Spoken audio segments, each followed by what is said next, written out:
Plotting in November. The book was intended to be a love story, and I just couldn't write it. I could not write love at that stage in my life.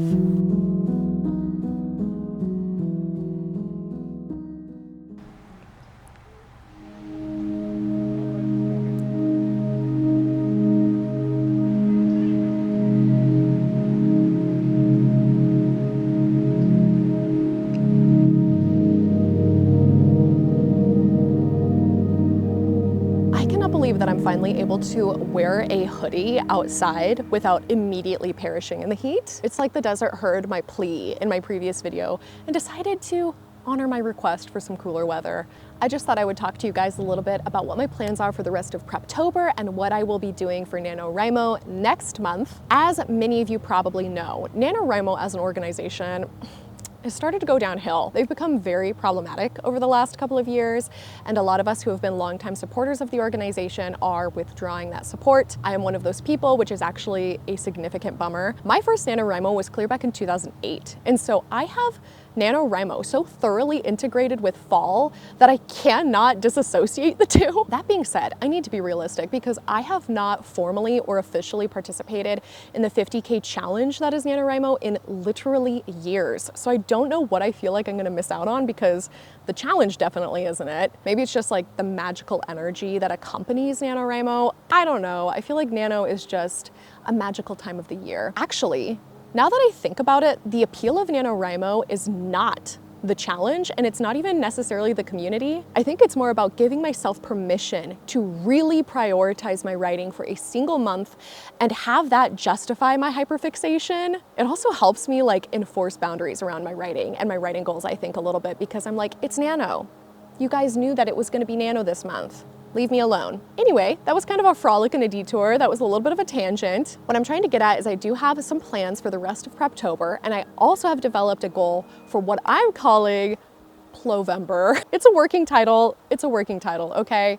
Plotting in November. As you guys know, I currently have one book published, and I am actively working on the final draft for the sequel to that currently published book. I need to be focusing on quality over quantity right now with this manuscript, so it only makes sense that I don't add more writing to my desk in November. I need to keep it simple, stupid. So what I've decided to do is keep my goal of finishing A Dark Sky Opens by the end of the year, but instead of adding more writing to my desk in November, I'm going to be adding plotting to my desk in November. I have virtually no outline for book 3 in the Europa series, which gives me anxiety. While I'm finishing A Dark Sky Opens, I think it would be really, really fun to start actually brainstorming book 3 and get a thorough outline in place for book 3. That being said, I have a gut feeling that the next book I draft is not going to be book 3 in the Europa series. I think it's actually going to be book 1 in my fantasy series.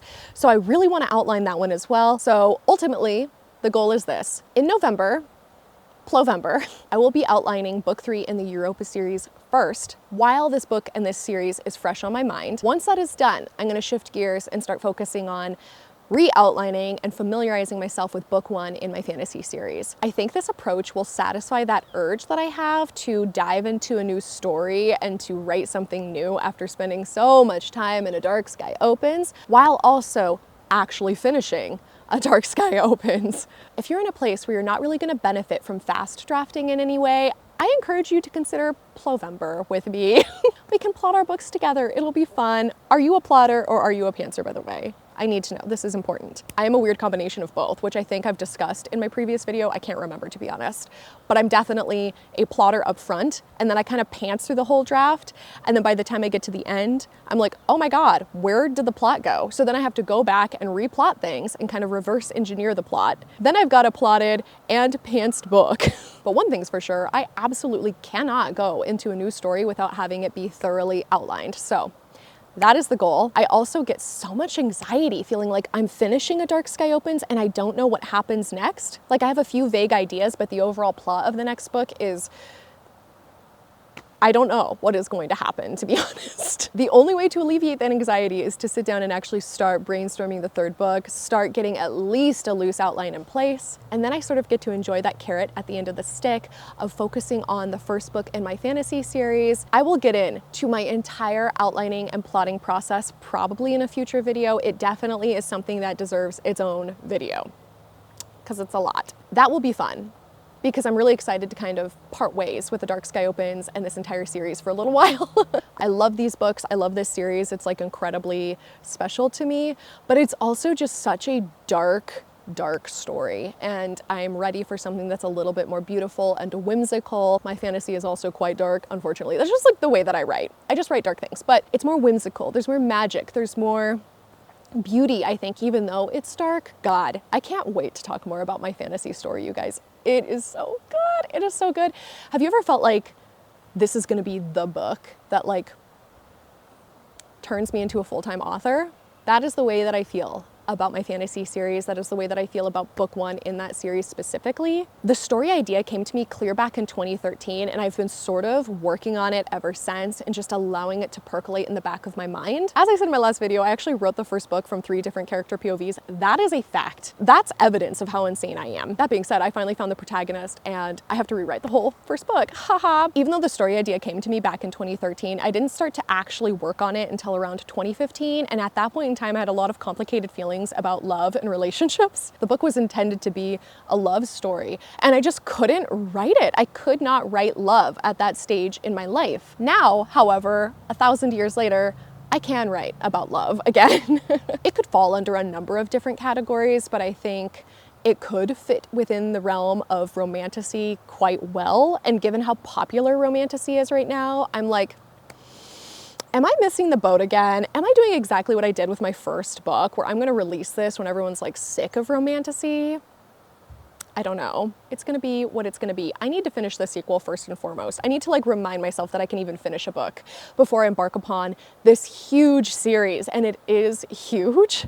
I don't really know what it is, but I have finally started to catch my stride in life in so many different areas. Being here on YouTube, sitting down and finally finishing this draft, outlining new projects for the future, it has just felt like I've turned over this new leaf, like I'm becoming this new version of myself, and I love it. I think it's the stability that I have in my life right now, to be honest. I had a very chaotic decade there, and even the last few years have been incredibly chaotic with a lot of moving and a lot of this, that, there. Now I'm finally stationary. I'm living on the same plot of land. We've lived here now for a year.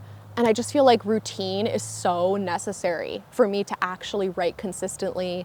And I don't know, there's just so much that goes into me feeling like I can actually create. And I finally have found that. I have found that here. Anyway, enough of this blabbering. Even though Plovember doesn't start for a couple of weeks, why wouldn't I just start now?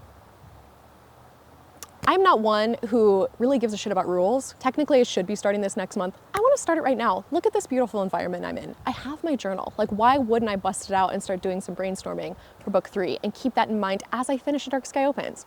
So that's what I'm gonna do. And I think over the next couple of days, that will be part of my plan, is to just make Plovember a little more fluid, get some plans in place as far as like specific goals, get anything Preptober related out of the way. Yeah, we'll see. We're gonna kind of go through it as we go through it.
can't believe that I'm about to report what I'm about to report, but I actually finished the entire outline for book 3. I'm completely shocked.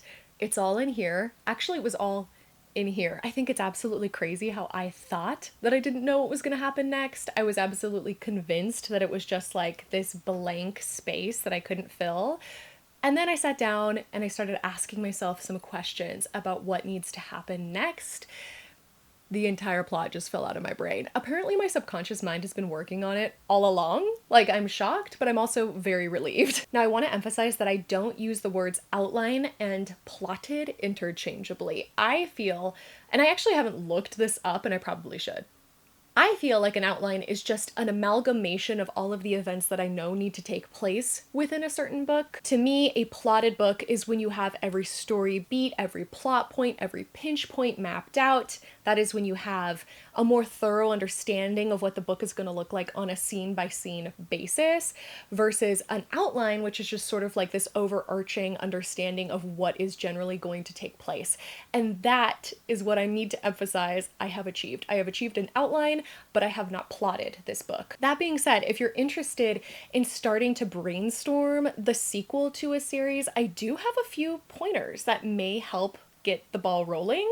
So I first started by asking myself what loose ends were left untied, or basically what questions were left unanswered at the end of the first book. This is always a really good place to go because I think inevitably there are going to be loose ends untied in a series. In fact, there should be. I think When Stars Burn Out is one of those unique first installments in a series where it could be a standalone. I would say most of the questions are answered, most of the loose ends are tied, but there are still things that are, a little vague, that could use a little exploring. If you want to satisfy readers, you don't want to string them along for too long. So I looked at those loose ends and I thought, oh my God, I've got all of these different questions that have gone unanswered. I need to answer them in this book. Then I started to look at how the book ends. I think it's always very important to have a general idea as to how the narrative actually comes to a close. You don't need specifics necessarily. I don't think you have to have like a scene-by-scene breakdown this early on, but you do need to know generally where the story ends,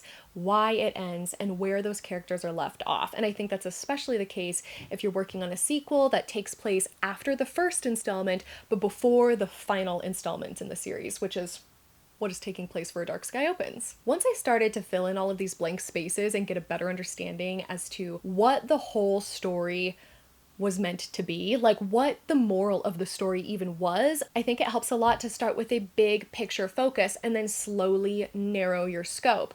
So I also ask myself questions like, what is the moral of this story? What does this installment specifically tell or communicate to the reader? So the first book had its own moral, the second sort of builds on that, it elaborates, but it also has its own separate message. And it was important for me to sort of look into that. Can you hear my chickens? Somebody is singing her egg song. Anyway, with the big picture components addressed, I was then able to sort of narrow the scope a little bit and look at how the internal conflict of my POV characters will harmonize with these external moving parts of the plot. And this is where things can get a little tricky. I think I talked about this before, but When Stars Burn Out is a single POV narrative. A Dark Sky Opens, on the other hand, is a multi-POV narrative.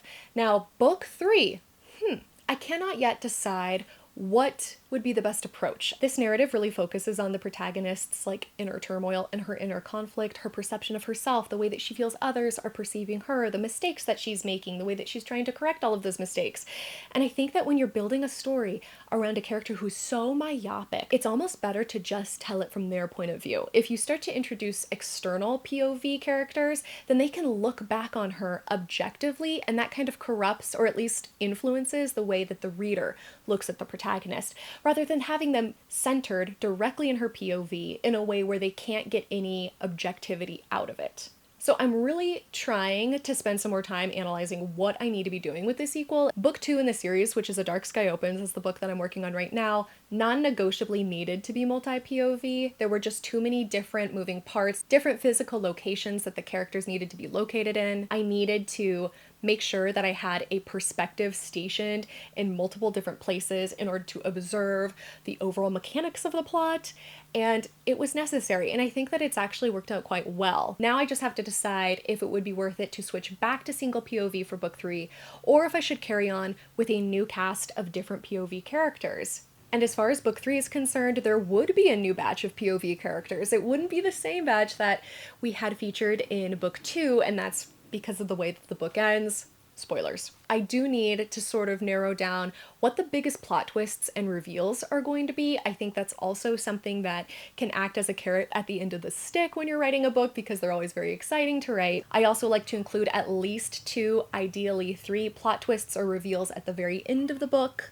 There goes the egg song again. I don't know if you guys can even hear it, but it's funny. The last thing that I do is I ask myself if there are any lingering questions in the back of my mind, if there are any things that I just can't yet answer. And there actually were quite a few, unfortunately for me. Like, unfortunately, but also fortunately, because I feel like if I didn't have more questions, then it actually inhibits the possibilities of this next book, the potential of this next book. But I think it's worth it to sort of sit down and just jot down some notes if there are any lingering questions, if there's anything that feels like it needs your attention, if there's any testimony to the power of the subconscious mind.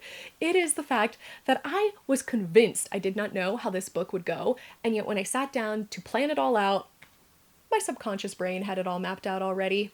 Amazing. So just kind of feed your subconscious mind any questions that you have left, and then it'll get to work on it on its own. That being said, I have conquered a massive goal that I had set for Plovember, and it's not even Plovember yet. So I don't know exactly how that's going to impact my goals going forward. I think what I'm going to do is just celebrate the fact that I have a very, very clear idea as to how I want book 3 to go. I don't know why I keep raising my journal in reference to book 3. This is my outline. What I may do over the next couple of weeks of Preptober is actually start embarking upon plotting the book. And I think that will really alleviate any lingering anxiety around feeling like I don't know what comes next, because now I do know what comes next, but I still don't know exactly how I would go about executing all of that. It will be a relief to feel like I've got everything planned out on a scene by scene basis, and all I have to do is sit down and start writing. The goal of finishing the final draft of A Dark Sky Opens is still like literally the only goal that I care about. All of this outlining for Plovember takes a massive backseat to that. I need to actually sit down and look at how many scenes I have left to write and how much I have left to revise, so that I have a better and more realistic understanding of the work that's ahead of me, because there's a lot and I'm getting a little afraid. That'll be the next thing I do. That'll be something that I document in my next video.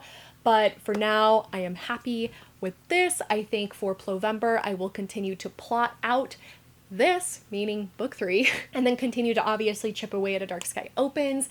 If I could get myself into a place where I'm able to begin outlining the first book in my fantasy series in Plovember, absolutely ideal. That would be chef's kiss. Oh my god. Next week, I'm gonna do a little fun thing. I'm gonna be doing a live write-in with my patrons on Discord. It's gonna be Halloween themed. It's gonna be fun. We're gonna do word sprints. We're gonna do productivity sprints. We're gonna possibly dress in low effort costumes, or maybe high effort costumes if you so desire. I'm gonna have a mocktail, and it's gonna be Halloween themed, and it's gonna be fun. If you would like to get in on this, I will drop the link below. Again, this is Patreon exclusive for now. In the future, when I become a little more comfortable with doing live streams, I will definitely start hosting these here on my channel. That was actually the original intent behind this Halloween themed write-in. Like, I wanted to host it here on my channel, but I'm just like still so nervous about the idea of going live. Like, live streaming is something I have quite literally zero experience with. I don't think I've ever done a live stream, and it just seems very scary in a non-Halloweeny way. I think it'd be really nice to do a Write With Me live stream, maybe once a month. I don't know. We're still feeling things out. For now, I'm gonna be hosting it just for my patrons because I'm shy. But if you would like to participate, if that's something you're interested in, check out the astronaut level. I will drop the link below. Yeah, that will be Wednesday of next week. We're still determining the time. With that being said, my camera has informed me that it is overheating. I already had one battery die. There's a lot of noise going on, and I feel as though the universe is suggesting that I bring this video to a close. What are you guys working on? Do you have any plans for Preptober? Do you have any plans for NaNoWriMo or whatever challenge you're doing in November next month? Are you interested in a Plovember equivalent? Would you like to plot your books with me? I think it would be really fun. Definitely let me know if you would like that. I think it could be a cool thing. Yeah, regardless of what goals you have ahead of you, good luck. I will see you here, same time, same place, next week.